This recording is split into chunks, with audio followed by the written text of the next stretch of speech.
The secret methods. All the best ways of poaching pheasants were discovered by my old dad, my father said. My old dad studied poaching the way a scientist studies science. My father put my sandwiches on a plate and brought them over to my bunk. I put the plate on my lap and started eating. I was ravenous. Do you know my old dad actually used to keep a flock of prime roosters in the backyard just to practice on, my father said. A rooster is very much like a pheasant, you see. They are equally stupid and they like the same sorts of food. A rooster is tamer, that's all. So whenever my dad thought up a new method of catching pheasants, he tried it out on a rooster first to see if it worked. What are the best ways? I asked. My father laid a half-eaten sandwich on the edge of the sink and gazed at me in silence for about 20 seconds. Promise you won't tell another soul? I promise. Now here's the thing, he said. Here's the first big secret. Ah, but it's more than a secret, Danny. It's the most important discovery into the whole history of poaching. He edged a shade closer to me. His face was pale in the pale yellow glow from the lamp in the ceiling, but his eyes were shining like stars. So here it is, he said, and now, suddenly, his voice became soft and whispery and very private. Pheasants, he whispered, are crazy about raisins. Is that the big secret? That's it, he said. It may not sound very much, but when I say it like that, but believe me, it is. Raisins, I said. Just ordinary raisins. It's like a mania with them. You throw a few raisins into a bunch of pheasants and they'll start fighting each other just to get at them. My dad discovered that 40 years ago, just as he discovered these other things I am about to describe to you. My father paused and glanced over his shoulder, as though to make sure there was nobody at the door of the caravan, listening. Method number 1, he said softly, is known as the horsehair stopper. The horsehair stopper, I murmured. That's it, my father said, and the reason it's such a brilliant method is that it's completely silent. There's no squawking or flapping around or anything else with the horsehair stopper when the pheasant is caught. And that's mighty important because don't forget, Danny, when you're up in those woods at night and the great trees are spreading their branches high above you like black ghosts, it is so silent you can hear a mouse moving. And somewhere amongst it all, the keepers are waiting and listening. They're always there. Those keepers standing stone still against a tree or behind a bush with their guns at the ready. What happens with the horsehair stopper? I asked. How does it work? It's very simple, he said. First, you take a few raisins and you soak them in water overnight to make them plump and soft and juicy. Then you get a bit of good stiff horsehair and you cut it up into half-inch lengths. Horsehair, I said. Where do you get horsehair? You pull it out of a horse's tail, of course. That's not difficult as long as you stand to one side when you're doing it so you don't get kicked.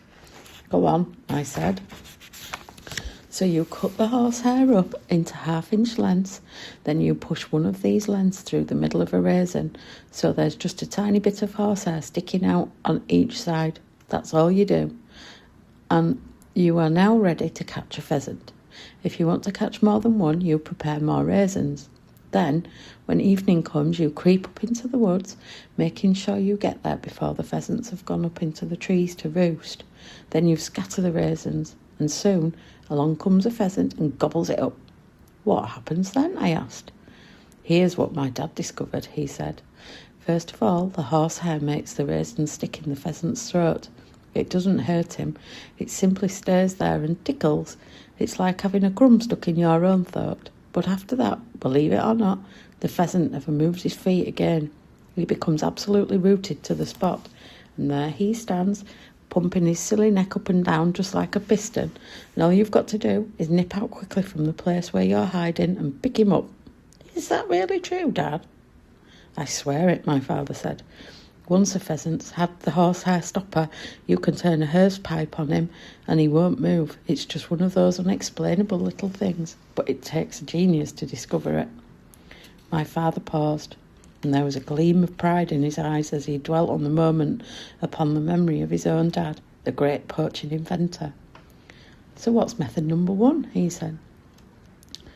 "What's number 2?" I asked. "Ah," he said, "number 2's a real beauty. It's a flash of pure brilliance. I can even remember the day it was invented. I was just about the same age as you are now, and it was a Sunday morning, and my dad comes into the kitchen holding a huge white rooster in his hands. 'I think I've got it,' he says. There's a little smile on his face and a shine of glory in his eyes, and he comes in very soft and quick and puts the bird down right in the middle of the kitchen table. 'By golly,' he says, 'I've got a good one this time.' 'A good what?' Mum says, looking up from the sink. 'Horace, take that filthy bird off my table.' The rooster has a funny little paper hat over its head, like an ice cream cone upside down, and my dad is pointing to it proudly and saying, 'Stroke him, go on, stroke him, do anything you like to him, he won't move an inch.' The rooster starts scratching away at the paper hat with one of its feet, but the hat seems to be stuck on and it won't come off.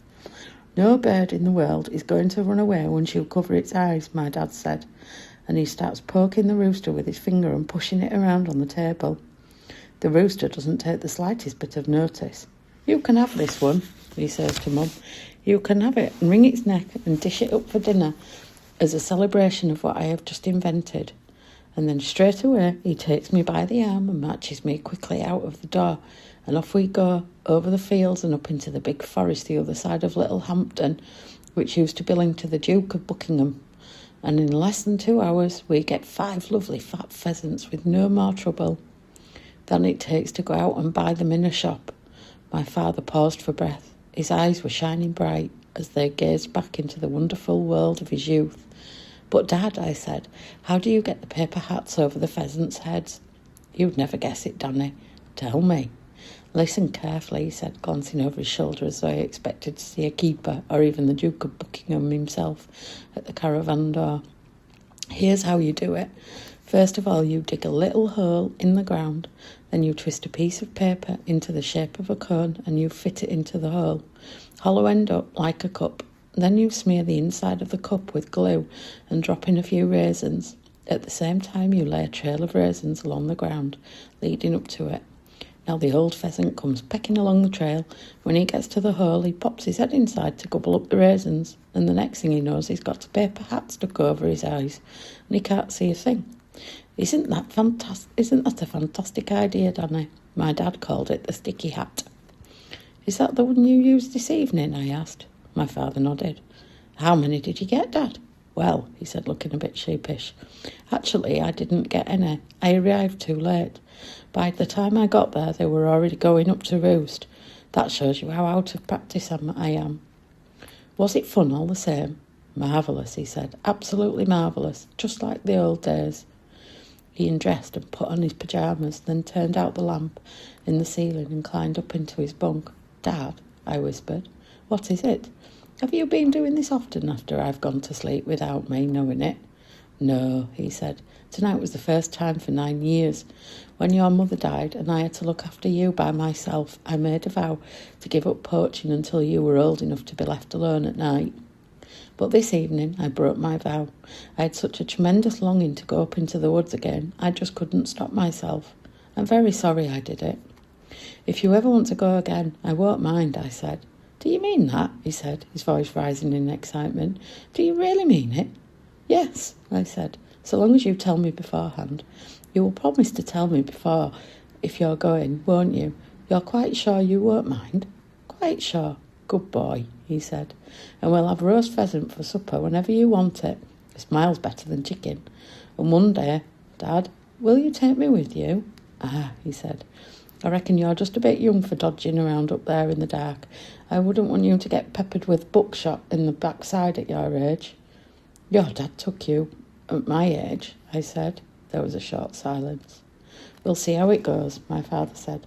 "But I'd like to get back into practice before I make any promises. You understand?" "Yes," I said. "I wouldn't want to take you with me until I'm right back in my old form." "No," I said. "Good night, Danny. Go to sleep now."